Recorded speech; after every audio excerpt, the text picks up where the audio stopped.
He was very motivated character. You know, always wanted to do something above and beyond. He taught me a lot. He just worked so hard and got so good at his job. He took on more challenges. If he had a better idea, you know, he'd try to come across the right way of telling you how to do it.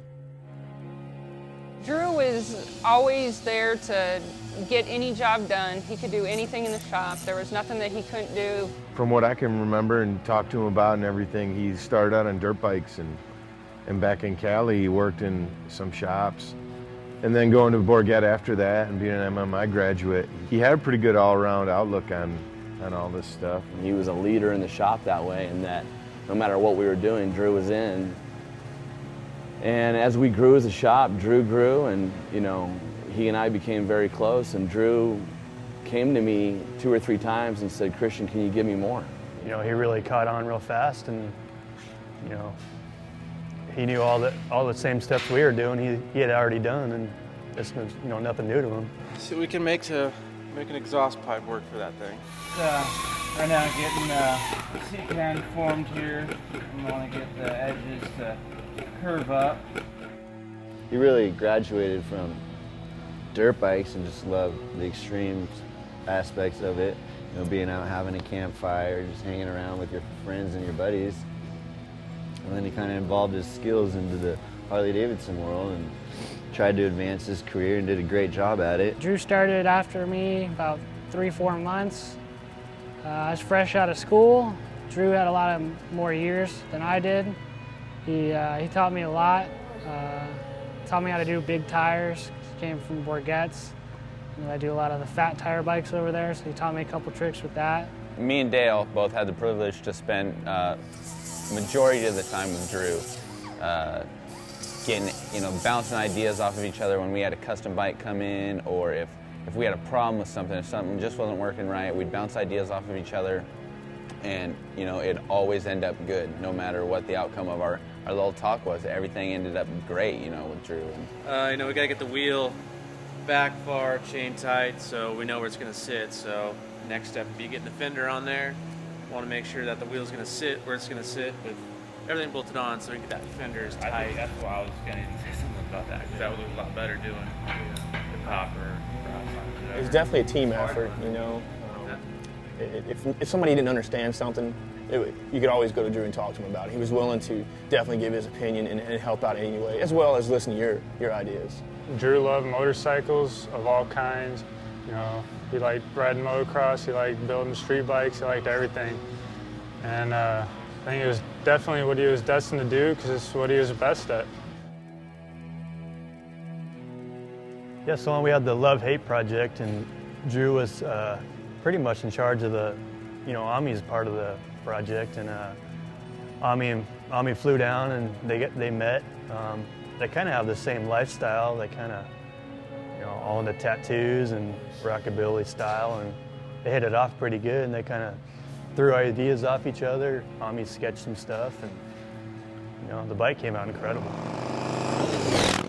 Ami knew exactly what he wanted, and it really had nothing to do with me. It had to do with what Ami wanted, and so we put Drew and Ami together, and they instantly got along great, and they instantly were on the same page. And you know, Ami told me flat out, you know, I really trust my bike with that guy. He really seems like he knows what he's doing, and I can tell he knows what I want.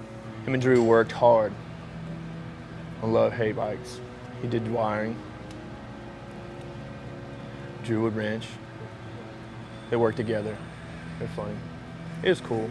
Drew was the main guy on that bike through the whole entire thing.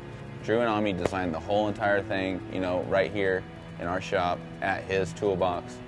And then after we started actually into the project, that's when Drew was moved down to the fab shop. So Drew got to take on every bit and piece of that bike. He got to do all the fab work on it. He got to do all the assembly on it. He got to do all the test riding. That was his baby, and he was so excited for that. The coolest thing about the build was that, you know, Ami gave me a lot of chances to kind of, you know, make the bars, make the gas tank, make the exhaust. Oil bag was the first thing that we made that fabricator Keith helped me out with, and he kind of pointed me in the right direction to go with the tank and oil bag, which was really cool. Couldn't have done without Keith. Drew just always had some, you know, he was always surprising you with his crazy shenanigans, you know. I guess some of the things, you know, I'll always remember about Drew is that no matter what the situation, you know, he remained, you know, a positive person. I'll miss his perfection. I'll miss talking to him, and I'll miss having somebody in the shop that you know you can count on. He was always positive and upbeat. I'm gonna miss probably all the crazy tattoos he had. He had a California state right here on his arm. He was just a really, really sweet guy, and he's very creative, and I'm just gonna miss him saying hi to me every morning when he comes in.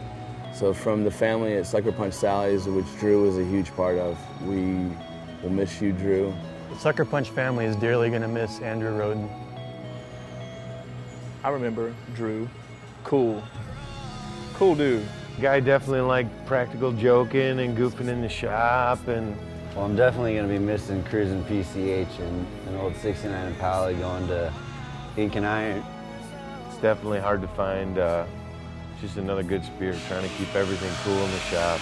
So we build a lot of bikes here. We do a lot of one-off stuff, and Drew has got his hands on 99% of that stuff, and all of his work is good. But there is one piece of his work that just stands out above anything that anybody has ever built here at this shop, and it is these. And we're just going to keep it on with these things. To find myself again, my walls are closing in. Not a sense of confidence, I'm convinced that there's just too much pressure to take. I felt this way before, so insecure.